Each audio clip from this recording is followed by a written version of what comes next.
Hello बच्चों, वर्ग 10 के रसायन विज्ञान के चैप्टर 1 रासायनिक अभिक्रिया एवं समीकरण जो चैप्टर है उससे हम 30 इम्पॉर्टेंट ऑब्जेक्टिव क्वेश्चन करेंगे जो क्लास 10 के बच्चों के लिए बहुत ही इम्पॉर्टेंट है और अदर कम्पिटिटिव एग्जाम्स के लिए भी यह इम्पॉर्टेंट है। चलिए बच्चों शुरू करते हैं। आपको पहला क्वेश्चन है आपका, रासायनिक समीकरण में अभिकारकों के भार उत्पाद के कुल भार के बराबर रहता है, किस में रहता है? आपका ऑप्शन 1 है संतुलित रासायनिक समीकरण में, कंकाली रासायनिक समीकरण में।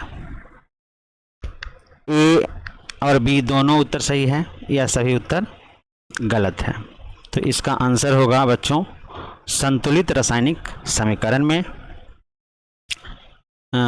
अभिकारक जो होते हैं, मान लीजिए ए और बी है और उत्पाद ए बी है, ये दोनों इसके भार और इसके भार दोनों क्या होते हैं? बराबर होते हैं, तो उसको संतुलित रासायनिक समीकरण कहा जाता है। आपका क्वेश्चन नंबर 2 है, रासायनिक समीकरण को उपयोगी बनाने के लिए निम्न में कौन उपयुक्त नहीं है? क्वेश्चन ध्यान से समझिएगा और पढ़िएगा।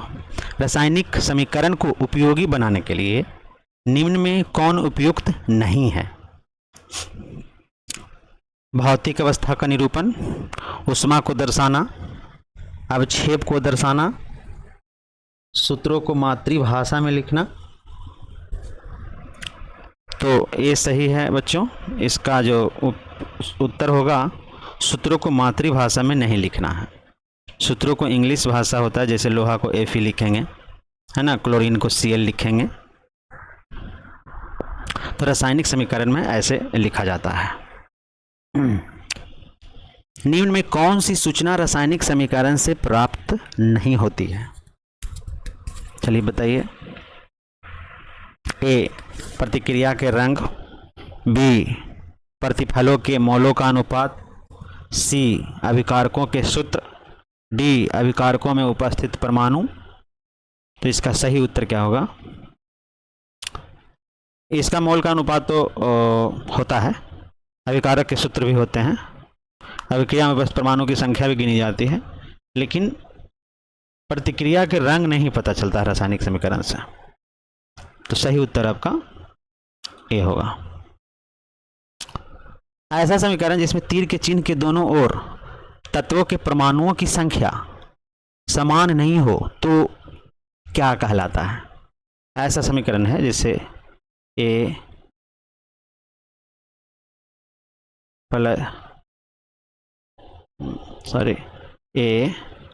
प्लस बी है और ए बी है।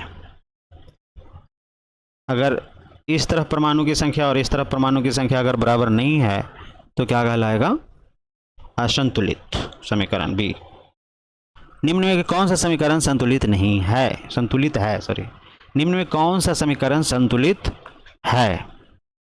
तो देख लीजिए H2Cl2 ये संतुलित नहीं है, कहा कि 2 हाइड्रोजन इधर नहीं है। H2Cl2 2HCl ये संतुलित है।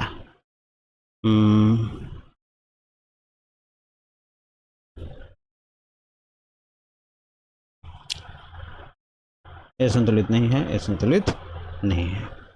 निम्न में कौन समीकरण असंतुलित है? मतलब संतुलित नहीं है।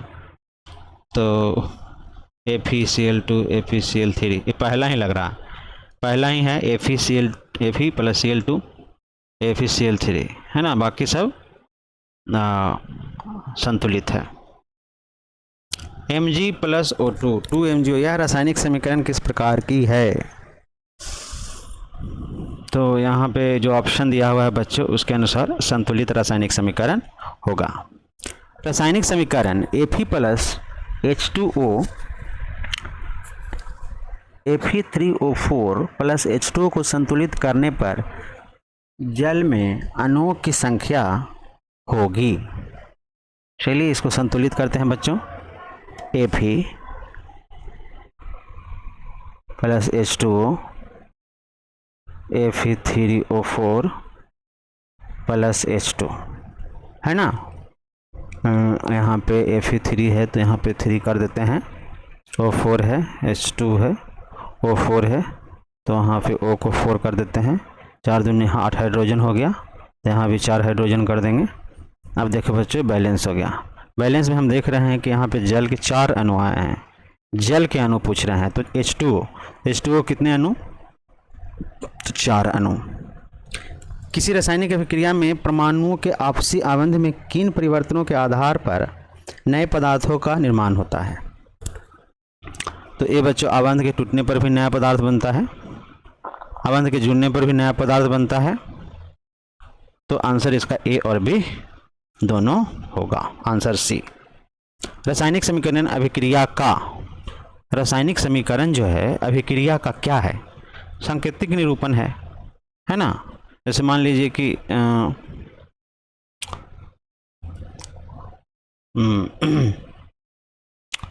Na प्लस Cl, NaCl, तो ये रासायनिक हुआ सोडियम क्लोरीन, सोडियम क्लोराइड है ना, नमक। तो ये रासायनिक अभिक्रिया समीकरण जो है, ये समीकरण हो गया बच्चों। तो जो समीकरण है वो अभिक्रिया का सांकेतिक निरूपण है। द्रव्यमान के संरक्षण के सिद्धांत के अनुसार, द्रव्यमान के संरक्षण के सिद्धांत के अनुसार द्रव्यमान का नाश नहीं होता, ये भी सही है। द्रव्यमान का निर्माण नहीं होता है, ये भी सही है।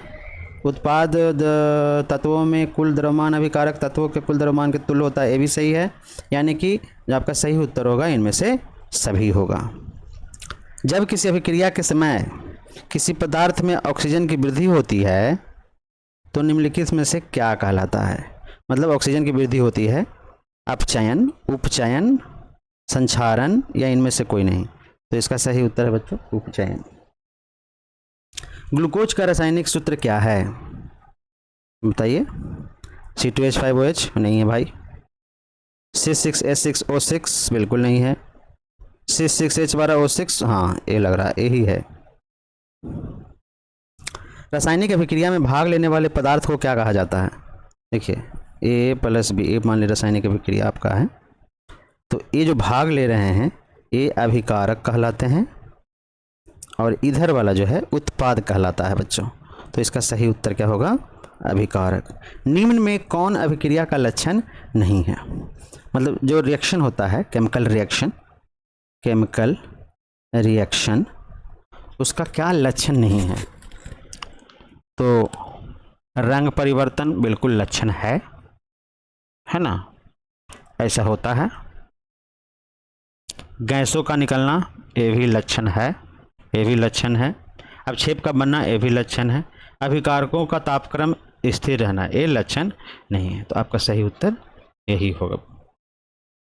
Fe2O3 plus 2Al, Al2O3 plus Fe, ऊपर दी गई अभिक्रिया किस प्रकार की अभिक्रिया है। तो यहाँ पे देख सकते हैं जो Al2 है, Al2 के साथ ऑक्सीजन आके ऐड हो गया और Fe बाहर हो गया बच्चों। तो यानी कि विस्थापन हुआ है। इसमें देख लीजिए संयोजन अभिक्रिया, द्विविस्थापन नहीं, एक ही बार विस्थापन हुआ है, सिर्फ ऑक्सीजन ही यहाँ आके जुड़ा है। तो यहाँ पे क्या होगा विस्थापन अभिक्रिया होगी। प्राकृतिक गैस का दहन किस प्रकार का रासायनिक अभिक्रिया है। प्राकृतिक गैस का दहन मतलब कौन सा गैस, CNG जब जलता है तो किस प्रकार के जलता है तो क्या होता है, हमें ऊष्मा मिलती है कि नहीं, ऊष्मा मिलती है। तो ऊष्मा जब मिलती है तो ऊष्माक्षेपी होगा। श्वसन किस प्रकार की रासायनिक अभिक्रिया है। श्वसन देख लेते हैं किस प्रकार की रासायनिक अभिक्रिया है। C6H12O6 plus O2। अब बायोलॉजी में पढ़े होंगे श्वसन में, इस तरह से हमारे सेल में ग्लूकोज जो है रहता है और ऑक्सीजन जब हम सांस लेते हैं तो O2 जाता है और यह CO2 H2O प्लस ऊर्जा का उत्पादन होता है। तो ये है आपका श्वसन की रासायनिक अभिक्रिया। इसमें देख लीजिए कि क्या से अभिक्रिया है। उपचयन है, संयोजन है, ऊष्माक्षेपी है, ऊष्माशोषी है। तो यहाँ ऊर्जा निकल रहा है तो ऊष्माक्षेपी है। सोडियम हाइड्रोक्साइड और हाइड्रोक्लोरिक अम्ल की अभिक्रिया से सोडियम क्लोराइड और जल बनता है। यह कौन सी अभिक्रिया है। तो सबसे पहले हम अभिक्रिया लिख लेंगे बच्चों। Sodium hydroxide NaOH plus hydrochloric acid HCl। ये जब दोनों मिलेंगे सोडियम क्लोराइड बनता है NaCl प्लस जल H2O। इसको बैलेंस कर लीजिएगा बच्चों। नहीं बैलेंस है, मेरे ख्याल से बैलेंस है, संतुलित है, संतुलित है। तो यहाँ पे कौन सा हो रहा है? तो ये एसिड है, ये बेस है ना। इसको कहते हैं भस्म, इसको कहते हैं अम्ल। जब अम्ल और भस्म की अभिक्रिया होती है तो होती है उदासीनीकरण, उदासीनीकरण अभिक्रिया होती है बच्चों। तो इसका सही उत्तर होगा उदासीनीकरण। रासायनिक परिवर्तन वस्तुओं के गुण और अवस्था में वह परिवर्तन है जिसके फलस्वरूप क्रिया के उलटने पर फलित वस्तु से आदि वस्तु की प्राप्ति होती है। देखो बच्चों, इसमें कह रहा है कि मान लीजिए कि लकड़ी है, उसको आपने जलाया तो हमें कार्बन डाइऑक्साइड की प्राप्ति हुई थी, और कुछ काला अवशेष जो राख है, काला अवशेष राख है ना। क्या हम इस अभिक्रिया को अगर उलट कर लकड़ी की प्राप्ति कर सकते हैं दोबारा? तो बिल्कुल नहीं कर सकते। तो ये कह रहा है कि फलित वस्तु से आदि वस्तु की प्राप्ति होगी? नहीं होगी। इसका सही उत्तर होगा नहीं होगी। साग सब्जियों का विघटित होकर कंपोस्ट बनना किस प्रकार की विक्रिया है? जब साग सब्जी कंपोस्ट बनता है तो उससे बच्चों ऊर्जा निकलती है। तो ऊर्जा निकलती है तो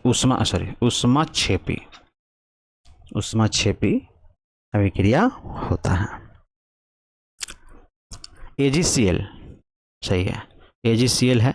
ए सनलाइट पड़ा, ए ब्रेक हो गया, Ag अलग हो गया, Cl2 अलग हो गया, है ना।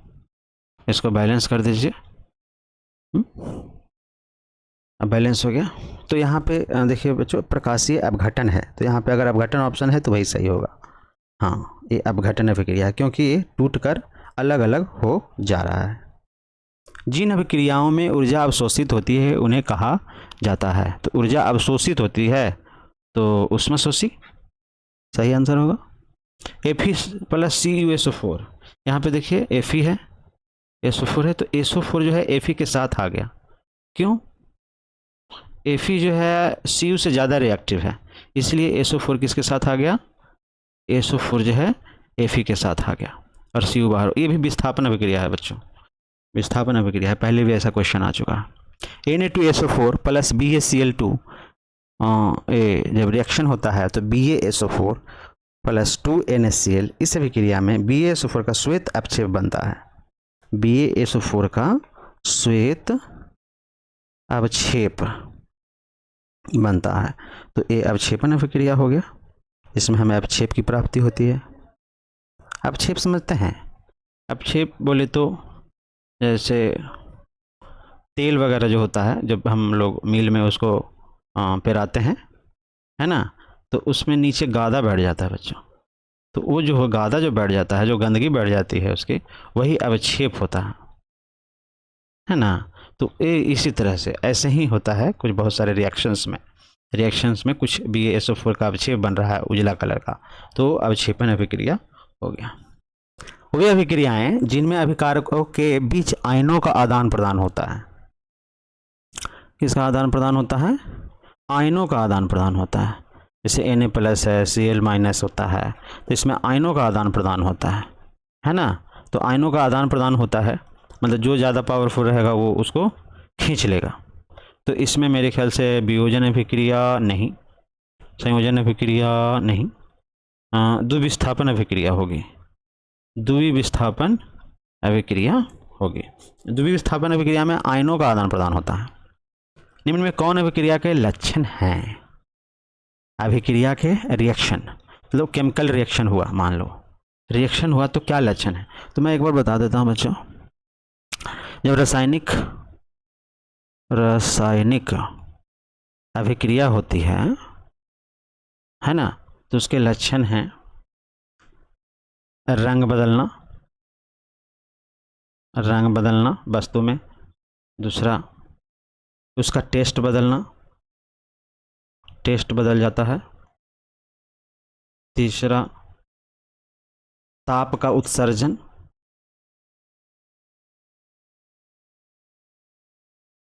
रूप बदलना,